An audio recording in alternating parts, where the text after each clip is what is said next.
시편 74편 12절에서 23절입니다. 키워드는 나의 왕이시라, 믿음과 위로, 평안과 안전입니다. 하나님은 예로부터 나의 왕이시라 사람에게 구원을 베푸셨나이다. 주께서 주의 능력으로 바다를 나누시고 물 가운데 용들의 머리를 깨뜨리셨으며 리워야단의 머리를 부수시고 그것을 사막에 사는 자에게 음식물로 주셨으며 주께서 바위를 쪼개어 큰 물을 내시며 주께서 늘 흐르는 강들을 마르게 하셨나이다. 낮도 주의 것이요 밤도 주의 것이라. 주께서 빛과 해를 마련하셨으며 주께서 땅의 경계를 정하시며 주께서 여름과 겨울을 만드셨나이다. 여호와여, 이것을 기억하소서. 원수가 주를 비방하며 우매한 백성이 주의 이름을 능욕하였나이다. 주의 맷 비둘기의 생명을 들짐승에게 주지 마시며 주의 가난한 자의 목숨을 영원히 잊지 마소서. 그 언약을 눈여겨보소서. 무릇 땅의 어두운 곳에 포악한 자의 처소가 가득하나이다. 학대를 받은 자가 부끄러이 돌아가게 하지 마시고 가난한 자와 궁핍한 자가 주의 이름을 찬송하게 하소서. 하나님이여, 일어나 주의 원통함을 푸시고 우매한 자가 종일 주를 비방하는 것을 기억하소서. 주의 대적들의 소리를 잊지 마소서. 일어나 주께 항거하는 자의 떠드는 소리가 항상 주께 상달되나이다. 아멘. 시인은 자신들이 하나님의 백성임을 아뢰며 도움을 요청했습니다. 그리고 12절에서는 하나님이 자신들의 왕임을 고백합니다. 그리고 도우심을 베푸실 것을 바라고 기도하고 있습니다.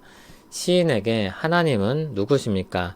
예로부터 그의 왕이 되시는 분입니다. 그 왕은 사람에게 구원을 베푸시는 은혜로운 분입니다. 13절 아래 나온 왕이신 하나님의 묘사는 해석하기가 쉽지는 않습니다.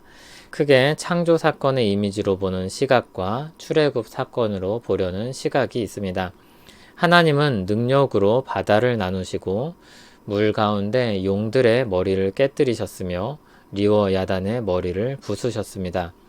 바다를 나누셨다는 것을 창조 사건으로 보면 땅을 내신 일로 볼 수 있고 출애굽 사건으로 보면 홍해를 가르신 것을 뜻합니다. 어느 쪽이든 사람들이 살 수 있도록 땅이나 길을 내신 것을 가리킵니다. 바다는 옛 사람들에게 혼돈의 상징입니다. 통제할 수 없는 거대한 대상이기 때문입니다. 그러한 바다는 종종 용의 이미지로 그려졌습니다. 하나님은 그런 혼돈을 잠재우시고 질서, 즉 평화를 주시는 분입니다. 리워야단은 바다의 괴물인데 가나안 신화에서 7 머리를 가진 혼돈의 바다 짐승입니다. 가나안 신화의 방식을 사용하여서 역사의 혼돈을 정복하고 구원의 질서를 이루는 분이 바로 하나님이라고 말하고 있습니다. 14절에 리워야단의 머리를 부숴서 그것을 사막에 사는 자에게 음식물로 주셨다고 했는데 사막에 사는 짐승으로 바꿀 수도 있는 표현입니다. 15절에는 큰 물을 내시기도 하고 마르게도 하시는 분임을 고백합니다. 하나님의 강력한 왕권은 소유권에 대한 고백으로 이어집니다. 16절을 보면 낮도 주님의 것이며 밤도 주님의 것입니다. 낮과 밤을 만드는 빛과 해를 주님이 만드셨기 때문입니다. 또 17절에서는 땅의 경계를 정하시고 여름과 겨울이라는 자연 질서가 있게 하셨습니다. 다시 말해 공간을 나누시고 시간을 정하신 것입니다. 18절에서 시인은 다시 자신들의 현실로 돌아와서 하나님의 도우심을 구합니다. 원수가 주를 비방하고 우매한 백성들이 주님의 이름을 더럽힙니다. 그리고 19절에서 주의 맷 비둘기라고 부르는데 뒷부분에서 주의 가난한 자라고 바꿔 말하고 있습니다. 그러니까 맷 비둘기가 가난한 자와 같은 것입니다. 하나님의 백성이 들짐승에게 위협당하는 비둘기처럼 위태로운 처지에 있다는 것입니다. 20절에서 언약을 기억하여 주시길 구합니다. 하나님이 언약을 맺은 백성들에게 보살피고 도와주셔야 할 의무가 있음을 말하는 것입니다. 앞에 맥락에서 이어서 읽어본다면 리워야단의 머리를 부숴서 사막의 짐승들에게 먹이로 주셨던 그분이 비둘기같이 연약한 백성을 들짐승에게 버려두지 말아달라고 구하는 것입니다. 지금 땅은 어둡고 폭력으로 가득 차 있습니다. 거기에는 학대받은 자, 가난한 자, 궁핍한 자가 있습니다. 21절에 학대받은 자는 가난한 자와 궁핍한 자와 같은 대상을 가리킵니다. 그들이 지금은 부끄러이 돌아가게 생겼지만 그렇게 두지 마시고 주의 이름을 찬송하게 해달라고 기도합니다. 22절에서는 지금의 현실을 주의 원통함이라고 표현합니다.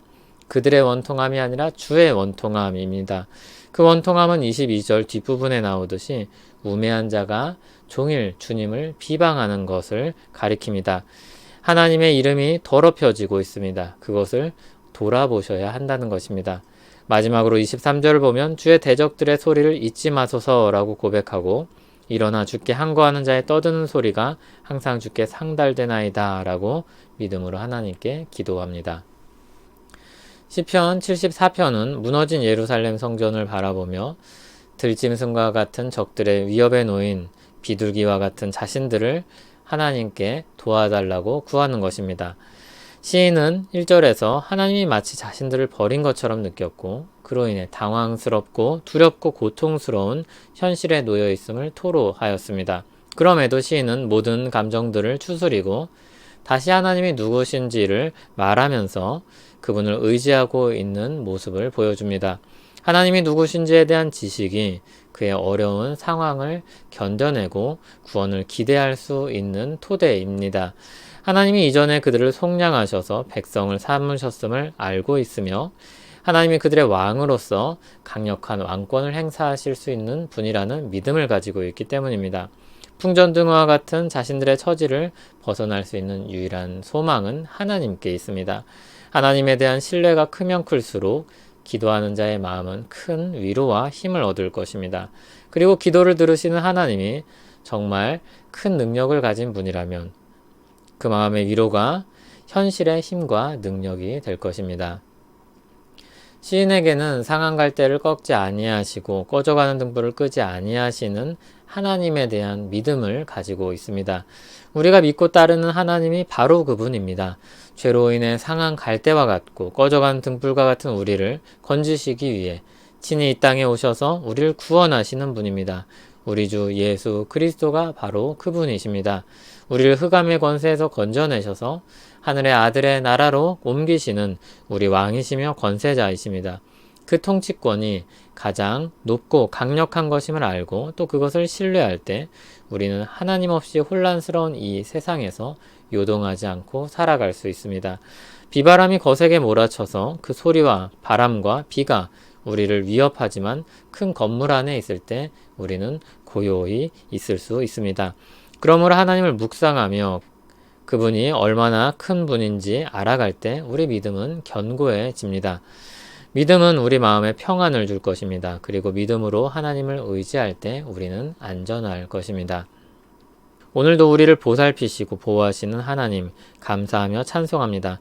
우리 연약한 마음을 견고하게 하시고 우리 앞에 놓인 어려움들을 잘 이기게 하옵소서.